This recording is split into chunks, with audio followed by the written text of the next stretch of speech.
Ito na nga mga kaplantita, akala ko namatay ng aking mga kaladyum.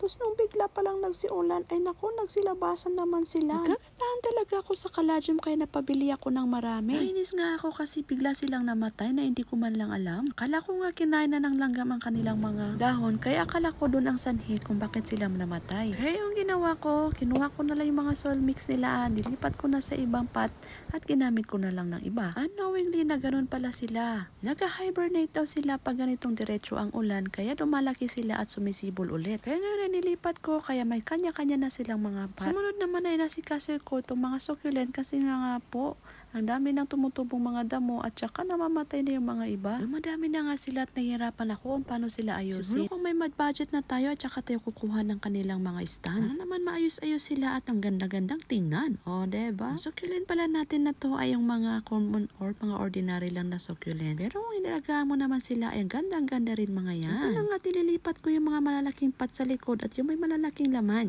At yung mga maliliit naman ay yun ang pinupunta ko sa harapan para hindi naman sila magkasagi-sagi. Ang sarap sa feeling pag nakita mo silang lumalaki at lumalago, di ba?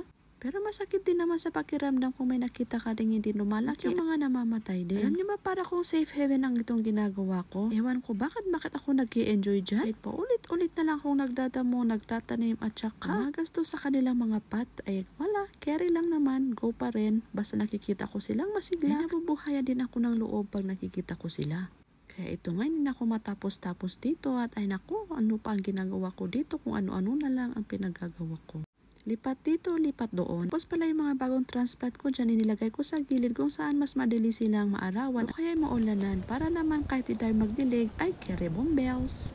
So nilagay ko nga sa taas yung mga succulent na medyo mabibigat para naman hindi sila malipad ng hangin.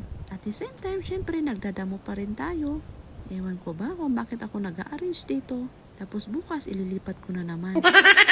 Pagkatapos naman yan, nilipat ko din yung mga cactus, pinagilid ko rin. Nilagay ko na sila sa lilim pero abot pa rin sila ng araw. Kasi nga at least yung mga cactus kahit hindi sila madiligan ay okay lang. Hanggang dito ulit mga kaplantita. Salamat sa inyong panonood. Goodbye and please follow and share. Thank you.